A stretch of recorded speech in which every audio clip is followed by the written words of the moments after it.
बच्चों को समझना और समझाना अपने आप में एक कला है, जहाँ ज़बरदस्ती नहीं बल्कि खेल खेल में ही चीज़ों की समझ को बढ़ाना और आपस में दूसरे बच्चों के साथ समय बिताना भी उनके लिए लर्निंग की पहली सीढ़ी होती है।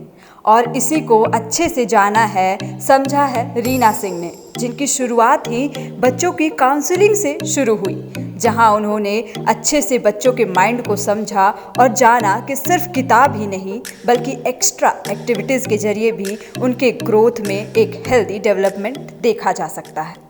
नमस्कार, मैं हूं शाहीन अली। जेके न्यूज़ नेटवर्क के सेगमेंट खास बातचीत में आप सभी का स्वागत है, जहां हम आपकी रूबरू करवाते हैं हमेशा एक नई हस्ती के साथ। तो आज हमारे साथ मौजूद है बोकारो झारखंड की रहने वाली रीना सिंह, जो कि hello kids brilliant play school की प्रिंसिपल और डायरेक्टर है, और ये मास्टरमाइंड एबेकस की सेंट्रल हेड और फ्रेंचाइज ओनर भी है, और यही नहीं, ये साथ साथ बीजेपी की कार्यकर्ता भी है। तो आइए अब हम बातचीत करते हैं।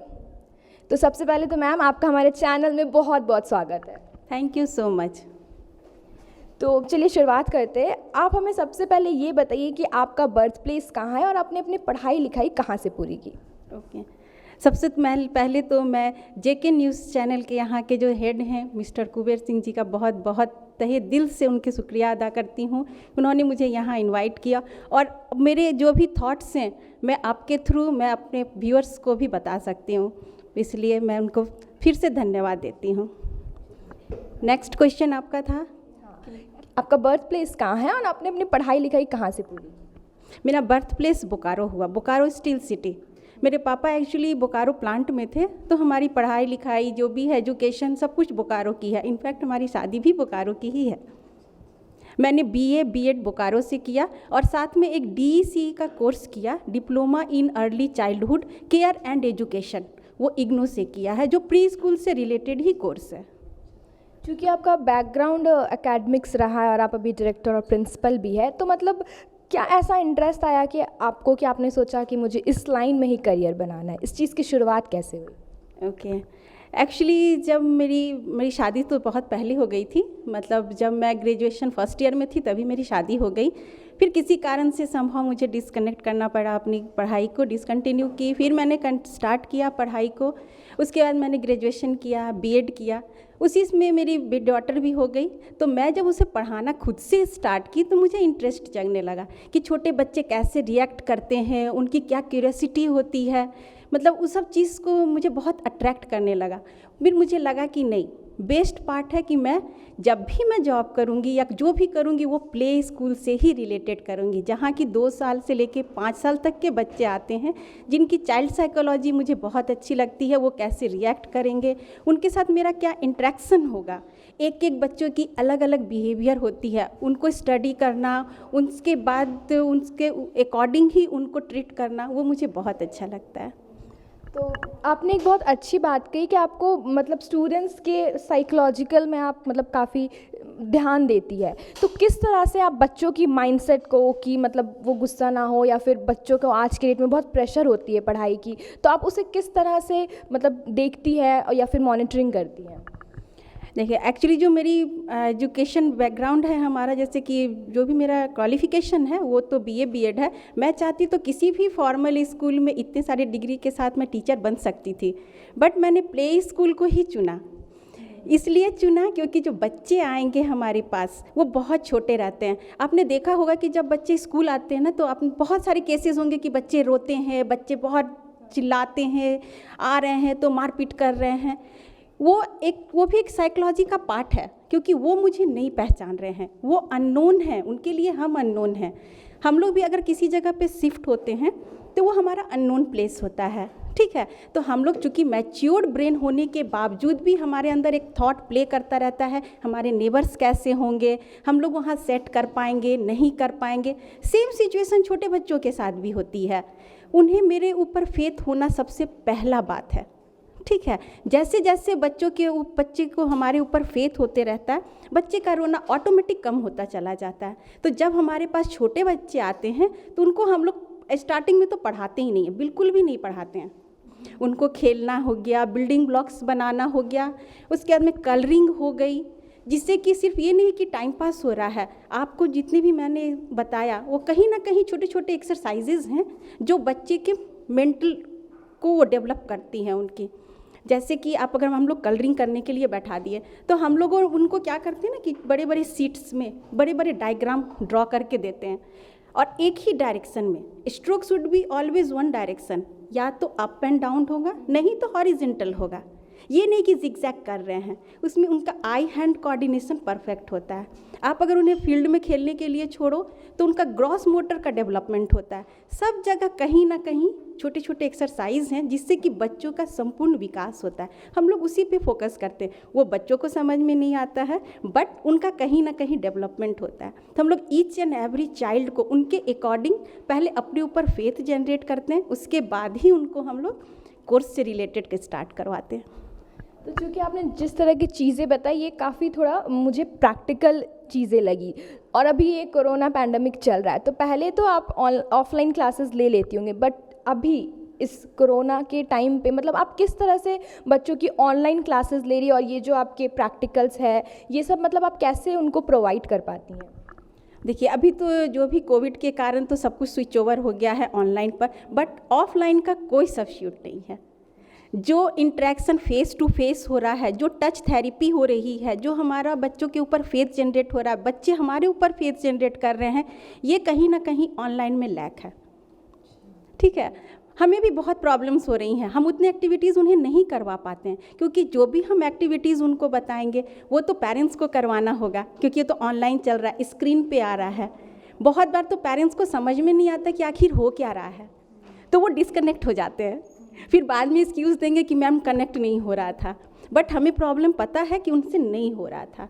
तो हमें बहुत डिफ़िकल्टीज़ अभी फेस करनी पड़ रही है ऑनलाइन के कारण, क्योंकि बच्चे बहुत छोटे हैं, बहुत ज़्यादा, वो समझ नहीं पा रहे हैं। उन्हें तो एक्चुअली वो देख रहे हैं कि हाँ मेरे टीचर हैं, अच्छा मैम क्या बोली, तब तक तो होना स्टार्ट भी हो गया क्योंकि हमारे पास टाइम लिमिट है।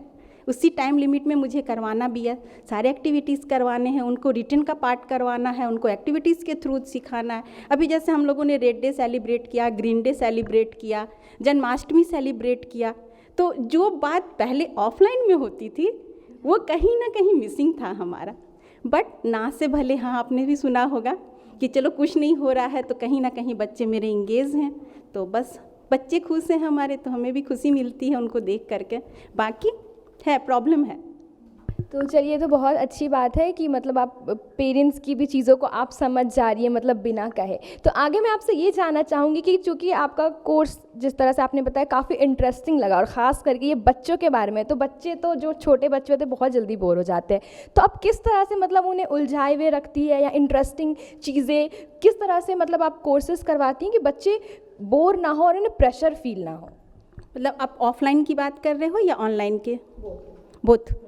ऑनलाइन में तो हम लोग बहुत ज़्यादा अभी इंगेज करके नहीं रख पाते हैं उन्हें, क्योंकि आप जैसे ही 15 मिनट्स का रिटर्न होता है, बहुत बच्चे नहीं लिख पाते हैं, तो मतलब पेरेंट्स और मतलब कि उसके वीडियो को ऑफ किया, झट से लिखा, मैम हो गया, तो ये प्रॉब्लम अभी आती है। लेकिन ऐसा नहीं कि हमें पता नहीं चलता है, हमें बिल्कुल पता चलता है कि लिखावट किसकी है।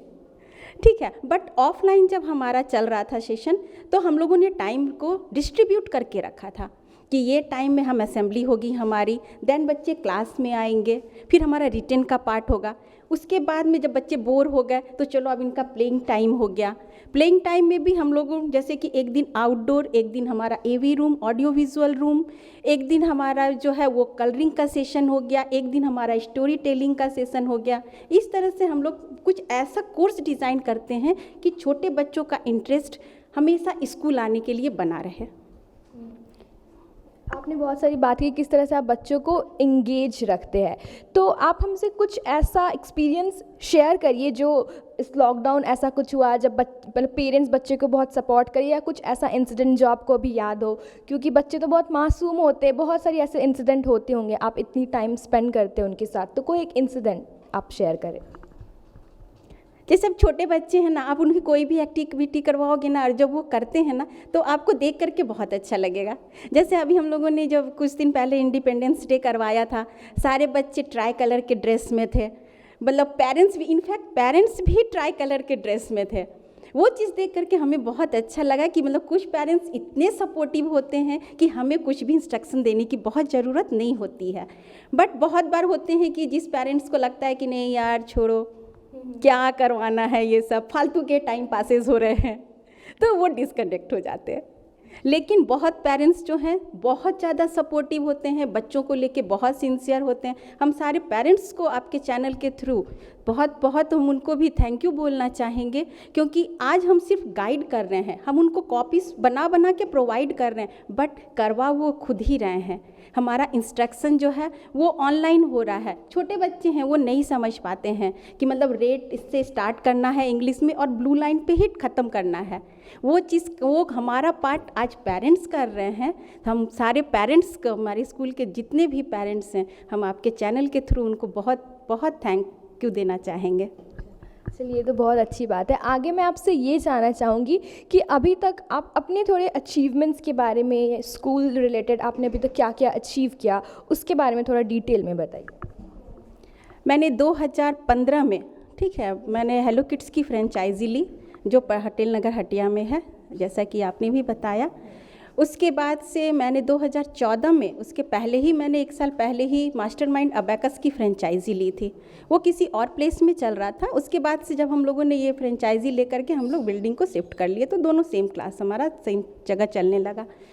उसके बाद जो हमारा 2018 में हमें सबसे फर्स्ट अवार्ड जो हमारे स्कूल को मिला वो था ब्रेन फीड एक्सीलेंस अवार्ड 2018। वो कैटेगरी था हमारा top 100 pre schools in India. उस कैटेगरी में हमें अवार्ड दिया गया। तो आपको पता होगा कि फर्स्ट अवार्ड बहुत मायने रखता है। ये हिल्टन गार्डन में लखनऊ में हुआ था, जिसको कि मैं रिसीव करने अपनी स्कूल के तरफ से गई थी। वो हमारा फर्स्ट अवार्ड था। सेकंड हमारा हेलो किड्स का अपना इंटरनल अवार्ड सेरेमनी हुआ जो बेंगलुरु में हुआ था। वो भी 2018 में ही हुआ था। वो लास्ट में हुआ, 2018 दिसंबर वगैरह में था। उसमें हमें best emerging school of the award से नवाजा गया। और थर्ड अभी जो हमें जो मिला 2019, वो हमारा भी जो था वो ग्लोबल इंडिया की तरफ से था। वो हमें मिला बेस्ट अर्ली चाइल्डहुड के कैटेगरी में, अर्ली चाइल्डहुड डेवलपमेंट की कैटेगरी में वो अवार्ड से हमें नवाजा गया। चलिए, आगे मैं आपसे ये जानना चाहूँगी, चूँकि आप एक टीचर भी है, पॉलिटिक्स फील्ड में भी है और आपकी एक अपनी खुद की भी फैमिली होगी, तो आप किस तरह से ये सारी चीज़ मैनेज करते हैं? और जब स्टार्टिंग में, चूँकि आप शादीशुदा और जब आप घर से बाहर निकल कर काम कर रही होंगी, तो मतलब फैमिली का कितना आपको सपोर्ट रहा? ओके, मैं इसका सारा क्रेडिट अपने हस्बैंड को दूंगी, क्योंकि मेरी शादी बहुत अर्ली हुई थी। मैंने आपको पहले ही बताया कि मैं ग्रेजुएशन फर्स्ट ईयर में थी। उसके बाद मेरी शादी हो गई, पढ़ाई हमारी डिसकंटिन्यू हो गई, फिर कंटिन्यू हुई। तो सारी क्रेडिट वो सिर्फ और सिर्फ मैं अपने हस्बैंड को देना चाहूँगी। उनका सपोर्ट के बिना कोई भी घर से बाहर लेडी नहीं निकल सकती है, ठीक है। अगर आपका हस्बैंड साथ हैं तो आप कुछ भी कर सकते हो, नहीं तो करना बहुत डिफ़िकल्ट है। तो मेरे हस्बैंड अभी सेल R&D में पोस्टिंग है उनकी, वो GM ऑटोमेशन है। तो ये तो आपने हमारे यूथ को एक सलाह दिया। तो इसके साथ मैं आपसे ये जानना चाहूँगी, क्योंकि पेरेंट्स एक बहुत बड़ा रोल रखते हैं, क्योंकि बच्चे जब तक मैच्योर नहीं होते, मतलब 10th क्लास तक पेरेंट्स ही उन्हें मॉनिटर करते हैं, हर चीज़ गाइडेंस करते हैं। तो आप जितने भी यहाँ पे पेरेंट्स हैं उनको मतलब अंत में क्या सलाह देना चाहेंगे? ओके, मैं पेरेंट्स को ये सलाह देना चाहूँगी कि बच्चे, एक तो जो छोटे बच्चे होते हैं उनका केयर वो एकदम डिफरेंट वे में होता है, बट जो डेवलपिंग ब्रेन के बच्चे हैं उनको आप पढ़ने बोलोगे ना तो बोलेंगे क्या फालतू के काम बताते रहते हो, हमेशा पढ़ी तो रहा हूँ मैं। तो पेरेंट्स का वहाँ पर में जो है वो रोल मॉडल का वो काम कर सकते हैं। वो पढ़ा नहीं सकते, बहुत पेरेंट्स के पास अब टाइम नहीं है, भाग दौड़ की ज़िंदगी हो गई है, सब इंगेज हो गए हैं, सब बिजी लाइफ हो गया है, स्ट्रेसफुल लाइफ है, बट बच्चे को मॉनिटरिंग वो अच्छे से कर सकते हैं। आप उन्हें बार बार देखिए कि बच्चा मेरा कहाँ जा रहा है, किससे मिल रहा है, उसके फ्रेंड सर्कल कौन है, वो कोचिंग क्लासेस जा भी रहा है या नहीं जा रहा है। इस तरह से जो भी है वो पेरेंट्स की रिस्पॉन्सिबिलिटी बनती है, बिल्कुल उनकी रिस्पॉन्सिबिलिटी बनती है कि उनका बच्चा इस टाइम में कहाँ है। अगर उनसे पूछा जाए तो वो क्विक रिप्लाई कर सके हमें। तो मैं पेरेंट्स को ये बोलना चाहूँगी कि अगर आपका बच्चा अगर थोड़ा भी बिहेवियर चेंज होता है बच्चों में, जैसे कि बच्चा आपका बहुत बोलता है, सडनली वो फ़ोन लेकर के साइड हो गया, या फिर बच्चा बहुत खेल कूद करने वाला है बट सडनली उसके बिहेवियर में चेंज है, तो आप सतर्क हो जाएं। आप उसके तुरंत में मॉनिटरिंग स्टार्ट कर दें। मॉनिटरिंग आपको कंटिन्यूअस करनी चाहिए। बहुत बार होते क्या कि पेरेंट्स और बच्चों में ना कम्युनिकेशन गैप हो जाता है। लैक ऑफ कम्युनिकेशन के कारण आप देखे होंगे कि रिजल्ट आने से पहले बहुत सारे सुसाइड केसेस स्टार्ट हो जाते हैं। तो वो लैक ऑफ कम्युनिकेशन है कि बच्चे और पेरेंट्स का जो है वो तालमेल ठीक नहीं है। तो घर का ऐसा माहौल बनाइए कि बच्चा आपसे ओपनली बात कर सके, क्योंकि एक पेरेंट्स के अलावा बच्चे को कोई नहीं समझ सकता है। क्योंकि एक जन्म देने वाली माँ जो है ना, वो एक्टिविटीज़ थोड़ी भी चेंज होने से उनको पता चल जाता है कि बच्चे को कुछ ना कुछ प्रॉब्लम है। तो मैं उनसे मतलब बार बार यही बोलूँगी पेरेंट्स को कि आप बच्चों को कंटिन्यूअस मॉनिटरिंग कीजिए। नहीं पढ़ा सकते हैं कोई बात नहीं, बट मॉनिटरिंग तो आप कर सकते हैं उनकी। चलिए, तो आपने बहुत ही अच्छी बात बताई यूथ के लिए भी और पेरेंट्स के लिए भी। तो मैम आपका बहुत बहुत शुक्रिया कि आप हमारे चैनल में आए और अपना कीमती समय हमें दिए। थैंक यू सो मच मुझे बुलाने के लिए और मेरा इंटरव्यू लेने के लिए शाइन। Thank you. तो ये थी हमारे साथ जेके न्यूज़ नेटवर्क के सेगमेंट खास बातचीत में रीना सिंह, जिन्होंने हमें बताया कि पढ़ाई कितनी इम्पॉर्टेंट है। बच्चों को शुरुआत से ही पढ़ाई पे फोकस रहना चाहिए, क्योंकि अगर आपका बेस मजबूत होगा तभी आप आगे भी जाकर सक्सेसफुल हो पाएंगे। और सिर्फ बच्चों को नहीं, जितने भी पेरेंट्स हैं उन्हें भी हमेशा अपने बच्चों को मॉनिटरिंग करते रहना चाहिए, गाइडेंस देनी चाहिए। तो इसी के साथ इन्होंने हमारे दर्शकों को भी काफ़ी प्रोत्साहित किया। तो अब मुझे दीजिए इजाज़त, तब तक के लिए बने रहिए जेके न्यूज़ नेटवर्क के साथ। और हाँ, हमारे चैनल को लाइक, शेयर और सब्सक्राइब करना ना भूलें। धन्यवाद।